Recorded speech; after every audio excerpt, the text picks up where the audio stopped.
friend ngasi di cloud yang fazadra ha fazadra maning de jo masi bu cloud da ko license ha do sini dan ko fa si marang nong ta ke bai fazana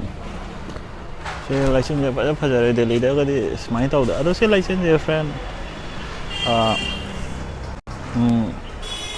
kari ya saya di video share ngen tau ne ai je ko xem rồi nakan saya yang kan thara mình song tha để nakan thara để copyright tao lên mute lại cái này nó tao này vậy ada có gì cloud chỉ hạ friend sẽ mình đâu uri nuôi không này nó có mà sẽ có gì cái nào sinh gì có water vapor này gas này nó có gas đó mà thật là phải để đi sạp mà thật cả là để cái ingat pada ingat để cái ising jo inga di barap oleh je nako napsan dai na maina se water vapor je se changjan na ko dai ko napsan na ba de ufun ngumba adum bagum mai yaw de ko napsan na ga lai ne ba ada sida pai lai ne ba ada se yam na lumak ta di ko yam jalak ta di nong oi no ta ka dai ne ba de henjan nang injara ga di khoi len ta re na hai do len je kai ham khel hai ba na to snow ga ta ba yam inga kan na to palam na khoi manipur ma dab di ta de delhi sida chu ta the kanam yam ado asigi cloud che khoi ge cloud lai ba se yam kanai de ai nga sa kai ta nungdang da ga di cloud sina hit che reflector ga nungdang ge sa hal le ni na pho ad mai to ba atopa planet ta su lai cloud se atopa planet de kai no kari planet no ama khoi gas ammonia go oiba lai ne ba ko cloud se mamang da su ta ma am pa go adum kaw gi na ko cloud to study to na pheno ka nam hai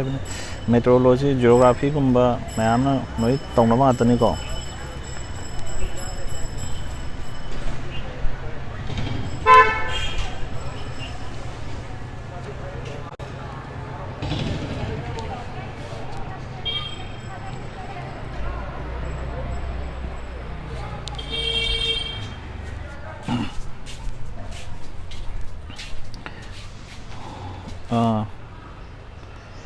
aerosol hai ben aerosol de khoi kai no ni da aerosol de khang na kap na kai no do ne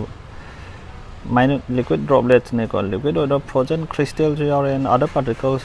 khoi je atmosphere da pai la lai bane ba planetary body na tra similar space ko khoi crystal to si je khoi ba cumulus ka hai ne adri okhan nam ne ko cloud to di ko makhan to sida cloud ki je kamai tai no gai da ko cirrus adu da kai na sida lai de na ko friend ha si yo ne ko gi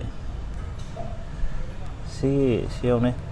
cumulus adi akoi asi original ba below 6000 feet ko do stratus na below 6000 feet na si loi lai de na moi lai miam jong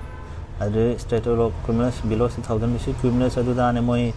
yamna cumulonimbus near from near the ground to above 50000 and hai jago 50000 cumulonimbus adu cirrus ni am phajari je si cirrus ade koi feeder usi mutu go man bane above 18000 feeder ko adu gi cirrocumulus kare hai no mai jo mackerel sky hero mackerel above 18000 feet kai ji ko khawena friend types of cloud adu da ne da si yam henjen na koi na sai to si cirrus se phajadra si cirrus se smai dog ne si na cumulus se hoju uri do cumulus ni ko si na yam smai na aso je cumulonimbus kai si ti pelon tholi na great latin ni stratus kai to nga sai lai ga na ko koi da si je phajadra auto cumulus kai ta je si na cirrostratus ada nimbostratus adu na khoi nasai bim na kai hai yin se anh sai sang ram nasai bim na hai dong yin yara anu wifi dong nasai bim na wifi to se cloud sin na satellite ki u pa ne cloud se ka lai chu na se cloud ne ko friend kon nasai bim na hai used to study cloud from above nasa na study to se ko कोई art चिन्ह को से लई भी याद रहे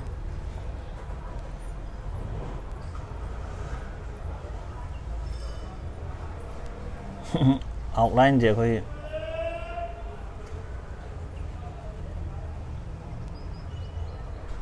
जो water drop से जो क्लाउड है जो मास ने कोई मतुम ने इशिंगी को ना तरह आइस की ने suspended in the atmosphere ने atmosphere पाए ले तो दोनों clouds are formed when water condenses in the कोई इशिंग दिना ने को कंडेंस है फम्जे लगांडा कोई sky द फम्जे लगांडा आते में जो इशिंग आता ने वासे फम्जे ले ने वो खाएं ना फम्जे लगा अदु कांडा तवी ना है जो खाएं ना फ्रेंड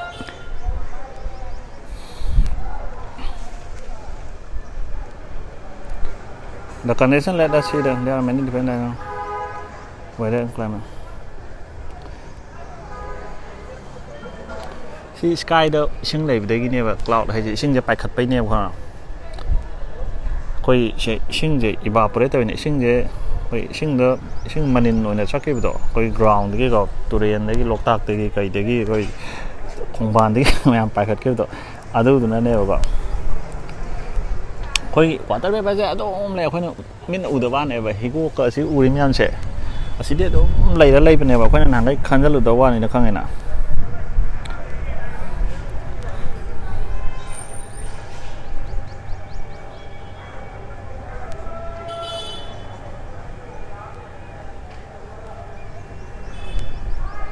नोंग तारक पे मरम जो है रखे बखांग ना what causes rain नोंग कमाई ताई नो है ने कई नो नोंग ताई तो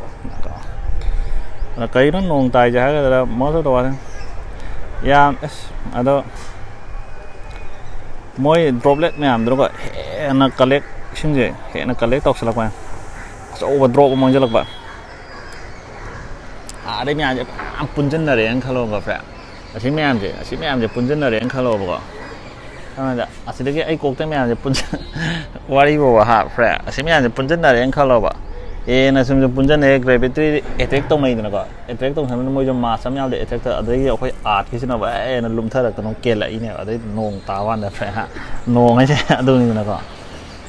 सी कोई आर्ट तो खतरनाक थी एनी प्लैनेट याम लो यावे करी दोनों से एमोनिया यावे ना माहे बुका आवरे कोई मास तक तो याव तो जा रहे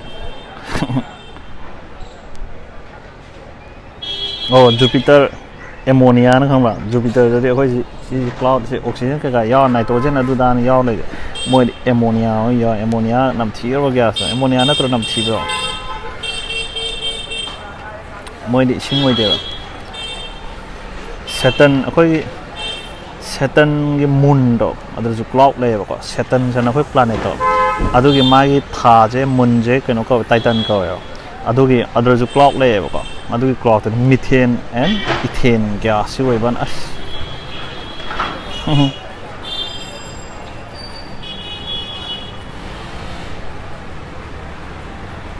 नाइट्रोजन का नाम ठीक है जाने हैं हम तो कुछ सब तो अदो नहीं आएगा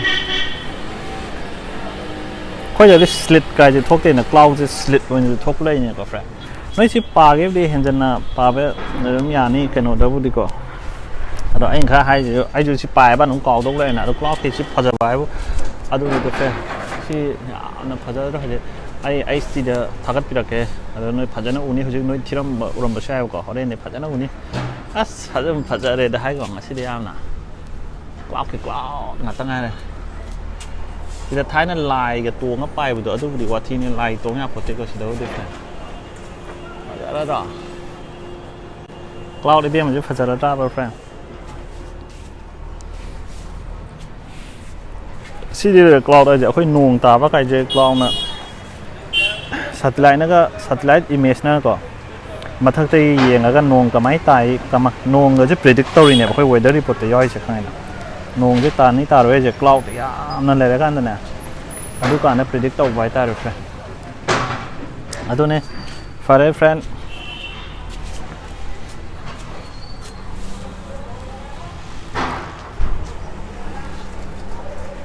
यार लोग चल लगे यार है ना कफ्रा